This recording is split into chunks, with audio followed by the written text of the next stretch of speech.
Welcome to random blogger Tamil YouTube channel. நீங்கள் நம்ம சேனலுக்கு புதுசாக இருந்தீங்கன்னா கீழே இருக்க சப்ஸ்கிரைப் கிளிக் பண்ணி அது கூட இருக்க பெல் ஐகானை கிளிக் பண்ணுங்கள். அப்போ தான் நாங்கள் போகிற வீடியோ உங்களுக்கு வரும். இந்த வீடியோ நம்ம என்ன பார்க்க போகிறோம்னா realme8 அன்பாக்சிங் தான் பார்க்க போகிறோம். அந்த பாக்ஸில் என்ன ஃபீச்சர்ஸ் பார்ப்போம். India's number 1 quality smart phone கொடுத்துருக்காங்க. இந்தியன் பிராண்டே கிடையாது, ஒரு சைனீஸ் பிராண்டு. அடுத்து பார்த்தீங்கன்னா 16.3 சென்டிமீட்டருக்கான சூப்பர் AMOLED டிஸ்பிளே. அடுத்து 64 MBக்கான AI quad camera, helio G9 gaming processor. அடுத்து சூப்பர் ஸ்லிம் லைட் வெயிட்டு. அடுத்து 13 வாட் ஃபாஸ்ட் சார்ஜிங் சப்போர்ட்டு. அடுத்து 5000 mAh பேட்டரி. தகன்னு மின்னுது மஞ்சள் கலரில். உள்ளே திறந்து பார்ப்போம் எப்படி இருக்குன்னு. எல்லா ஃபோன் மாதிரி தான் அவங்களுமே மேலே வந்து ஃபோன் வச்சுருக்காங்க. ரியல்மியோட டேர் டு லீப் பிடிக்கிறதுக்கு தைரியம் இருக்கா அப்படின்னு மீனிங் நினைக்கிறதுக்கு மேலே ஃபோன் இருக்குது. அதான் சிம் எஜெக்ட் பின் கொடுத்துருக்காங்க. எல்லோரும் கொடுக்கும்போது தான் டிசைன், எல்லா ஃபோனுமே இதே அளவு மாதிரி தான் டிசைன் மெயின்டைன் பண்ணுவாங்க, அதே டிசைன் தான். அடுத்து பார்த்தீங்கன்னா பின்னாடி பார்த்தீங்கன்னா அதோட யூசர் மேனுவல் வச்சுருக்காங்க. யூசர் மேனுவல், சேஃப்டி கைடு, அந்த ஃபோனை எப்படிலாம் என்ன பண்ணணும், எப்படி சிம் எஜெக்ட் பின் யூஸ் பண்ணணுமா, சும்மா நார்மலான விஷயங்கள் வச்சுருக்காங்க, அவ்வளோதான். வேறு ஒன்றும் புதுசாக அதில் மென்ஷன் பண்ணல. அடுத்து எப்போதும் போல வாரண்டி கிளைம் வந்து மேனுஃபேக்சரிங் டிஃபெக்ட் தான், மேனுவல் டிஃபெக்ட் கிடையாது மென்ஷன் பண்ணியிருக்காங்க. அடுத்து ஃபோன் எடுப்போம். அந்த ஃபோனில் வந்து ஸ்பெஷல் ஃபீச்சர் ஒன்று இருக்குது. அதாவது நீங்கள் சூரிய ஒளியில் நீங்கள் காட்டினீங்கன்னா அது லைட்டை வந்து ரிஃப்ளெக்ட் பண்ணி வந்து வானவில் மாதிரி நல்லா 7 கலரில் மின்னும் சொல்லியிருக்காங்க. அது எப்படி இருக்குன்னு பார்ப்போம். ஃபோன் பார்க்க டிசைன் அண்ட் பில்ட் குவாலிட்டி வேறு லெவலில் இருக்குது. பின்னாடி வந்து டேர் டு லீப் பண்ணியிருக்கு. அது கொஞ்சம் ஒரு மாதிரியாக இருந்தாலும் உண்மையாக ரிஃப்ளெக்ட் ஆகுது சூரிய ஒளியில். அது சூப்பராக இருக்குது. நம்ம வெயிலில் காட்டும் போது செமையாக இருக்குது. ஆனால் ஏன்னா நம்ம எல்லோரும் பேக் கேஸ் தான் யூஸ் பண்ண போகிறோம். இருந்தாலுமே அந்த கேமரா கிட்ட வந்து ரொம்ப சூப்பராக இருக்குது. அடுத்து இன்டிஸ்பிளே ஃபிங்கர் பிரிண்ட் கொடுத்துருக்காங்க. அது செமையாக இருக்குது, செமையாக ஒர்க் ஆகுது இன்டிஸ்பிளே ஃபிங்கர் பிரிண்ட்டு. இப்போ பாருங்கள் எந்த அளவுக்கு அது ரிஃப்ளெக்ட் ஆகுதுன்னு. பார்க்குறதுக்கே ரொம்ப கலர்ஃபுல்லாக இருக்குது. வழக்கம் போல் கீழே என்ன கொடுத்துருக்காங்கன்னா ஸ்டீரியோ ஸ்பீக்கரு, அடுத்து சி போட்டு, அப்புறம் வந்து ஆடியோ ஜாக்கு, ஹெட்செட் சொல்லி பாட்டு கேட்குறதுக்கு. அடுத்து பேக் கேஸ் கொடுத்துருக்காங்க. இதோட குவாலிட்டி எப்படின்னு பார்த்தீங்கன்னா ரொம்ப சுமாராக தான் இருக்குது. ஏற்கனவே மற்ற நர்ஸோன்னு ஒரு ஃபோன் இருக்குது ரியல்மி நார்சோ 30. அந்த ஃபோனில் பார்த்தீங்கன்னா நல்லாவே கொடுத்துருந்தா பில் குவாலிட்டி. இப்போ என்னன்னு தெரியல, ரொம்ப லோ குவாலிட்டியாக இருக்குது இதோட பேக் கேஸு. இப்படி இருந்தாலும் நம்ம மாற்ற தான் போகிறோம். இருந்தாலுமே இது கொஞ்சம் நல்லா ட்ரை பண்ணியிருக்கலாம்.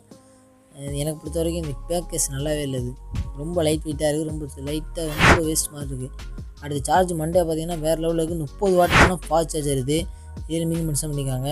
ஏற்கனவே வந்து ஓப்போன்லாம் மென்ஷன் பண்ணியிருந்துச்சு இந்த நார்சோ ஃபோனில். இப்போ வந்து ரியல்மி கம்பெனியோடன்னு கரெக்டாக மென்ஷன் பண்ணியிருக்காங்க.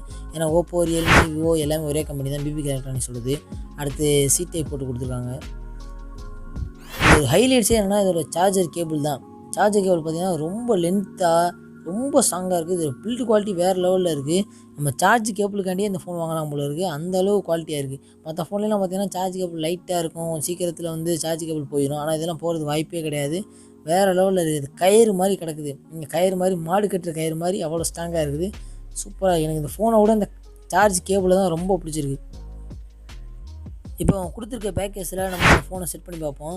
இப்போ இதில் பார்த்தீங்கன்னா இந்த கவர் யூஸ் பண்ணிங்கன்னா உங்களுக்கு பின்னாடி இந்த டேர் டு லீப்னு எழுதிக்கிறது நல்லாவே தெளிவாக தெரியும். அது நல்லா ரிஃப்ளெக்ஷன் இருக்கும். அந்த கேமராக்கிட்ட இருக்க அந்த ரிஃப்ளெக்ஷன் மட்டும் நல்லா இருக்குது. அந்த சைடில் டேர் டு லீப் வந்து நல்லாவே இல்லை.